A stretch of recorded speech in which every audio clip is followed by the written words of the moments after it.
again, and welcome to our 113th step in our walking tour through the Bible. Now, you remember yesterday we talked about a bloody coup that had happened in Israel, the northern kingdom, and which resulted, funnily enough, in the death of the king of Judah, who had been on a visit to Israel. Jehu, son of Nimshi, kills him, and there is a complete reversal of the religious situation in the northern kingdom. Something then happens, there's what's called a knock-on effect in the southern kingdom. In the second book of the Kings, chapter 11, there is a bloody coup in Judah.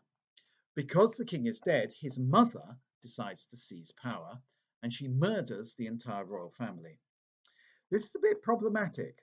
First of all, the mother of the king is a lady called Athaliah. She's the subject of a play by Racine, and I think also by an oratorio by Handel. She's a remarkable creature because she's the only female ruler in the whole history of Israel and Judah. Jezebel ruled the country almost as a co-ruler with her husband, but Jezebel was a queen consort. She's one of the few who's actually called the queen. The rest of the wives of the king were not queens, they were just the wives of the king. But Athaliah becomes queen in her own right, except, of course, she has no right to be queen. She's become queen through a coup and by murdering the entire royal family. She's a bit like Catherine the Great in that way. She becomes Queen of Judah without even being a Judean. She's from the northern kingdom. Remember, Catherine the Great was a German who nevertheless pretended to be Russian and ruled Russia very successfully for some time. Athaliah does rule, one assumes, quite successfully because she holds on to power for 6 years. One of the things that's a little bit troubling, there are two things that really don't add up in this narrative in chapter 11 is this. She murders the entire family of the kings of Judah, the male part of it anyway, because only males can hold power. But it's not quite clear. Does that include murdering her own children, her own offspring? Because she is the mother of the king, presumably she had other children as well. She murders maybe her own grandchildren. It's not clear. But one person is saved. A little baby is hidden in the temple by his aunt, who is the sister of the king who's been murdered in the northern kingdom. This sister is presumably not married, not related to Athaliah. Again, it's really very complicated. The other thing that's slightly complicated, we don't really know who Athaliah is. We know she's a member of the house of Omri. It's not clear whether she's Ahab's sister, Ahab's daughter, or even Ahab's granddaughter. It's not clear whether she's Jezebel's daughter.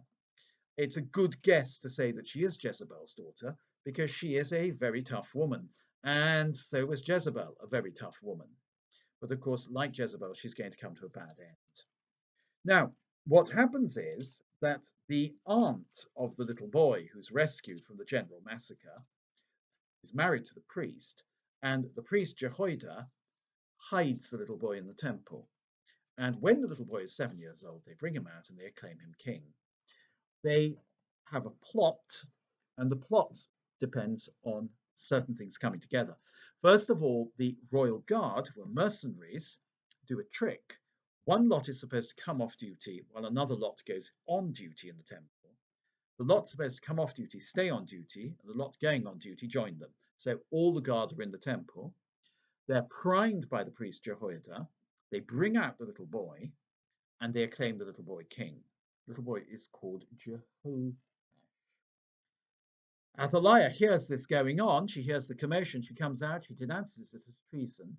Jehoiada, the priest, has her taken away. Says, don't kill her here in the temple. That would be wrong. So they take her to the palace gate and they kill her there. And nobody's sorry. At least that's the impression one gets.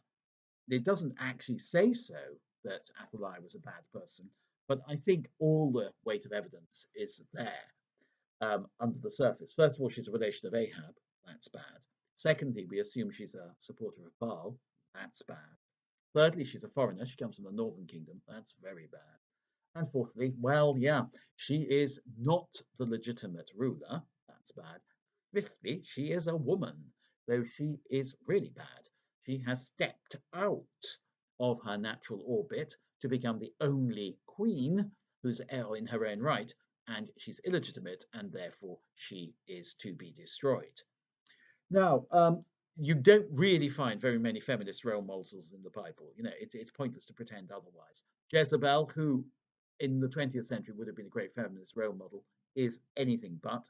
And Athaliah, who may be her relative, may be her daughter, is anything but as well. Now, the coup comes about with the guards being on site, the priest being ready, the candidate being ready, a pliable little child of 7. But the other group that is of great importance here are the people of the land, or the people of the country as they're called, the Judean peasantry, who support this coup and are glad to see Athaliah go because they are devoted to the true God, and therefore they want to get rid of Athaliah. And then what happens in the temple, where the new king is proclaimed, is this. Jehoiada, the priest, made a covenant between the Lord, the king, and the people, that they would remain the Lord's people, and another one between the king and the people.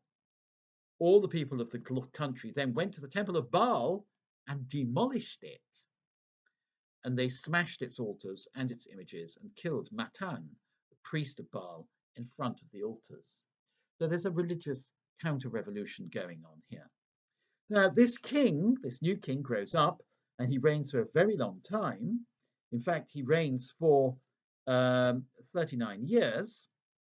So he's 45 when he dies. He dies in unfortunate circumstances, in that he is killed by his own courtiers. He's a good king in that he does everything the priest tells him to do. This we're told in chapter 12. So some people might be a bit sniffy and thinking of him as a priest-ridden king, but he's pious. He's a bad ruler in some ways because what happens is the land of Judah is invaded, and the enemies, the king of Aram, conquers most of Judah, has to be bribed to go away, and then he's murdered. Then his son also, as later as it turns out, is murdered. So we have a lot of violence going on here. He's not a particularly successful king from a worldly point of view, but the person who wrote this is not interested in a worldly point of view. The person who wrote this is interested in the fact, does the king do the will of God? Does the king keep the covenant? Does the king look after the temple? And Jehoash does look after the temple, it's very clear from that. Does the king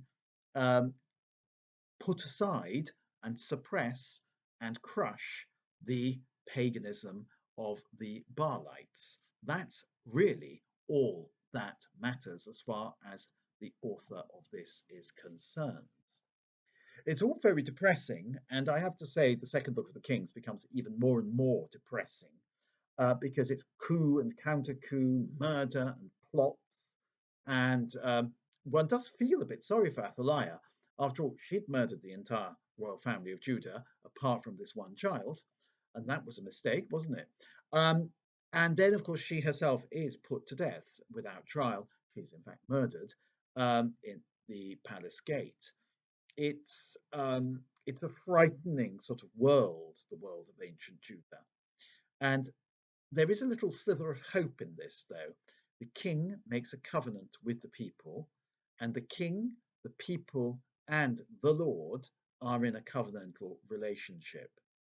What is the substance of the covenant between the king and the people? Well, it's a sort of constitution of the kingdom of Judah. Presumably, it is that the king should serve the people and the people should serve the king, and the king should not be a tyrant, and they should both uphold the law of the Lord.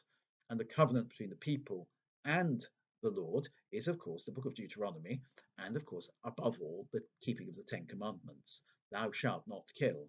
Very odd, isn't it, that the people all swear to keep the covenant, including the words thou shalt not kill, and then they immediately order the death of Athaliah, and indeed the death of the poor old priest of Baal who was murdered in his own temple. It's I think what I've got to say here is the covenant is perfect, but our keeping of it, our understanding of the covenant, is something that grows over time. And the people of Israel in those days didn't really understand the covenant as well as perhaps we understand the covenant. However, that goes to say, how well do we understand the covenant? Because the covenant's still in force, don't forget. How well do we respect life? How well do we respect the rights of other people? How well do we respect the property of other people and all these other things? We too are still on a voyage of discovery when it comes to the covenant of the Lord and how to serve the Lord. What is the perfect state?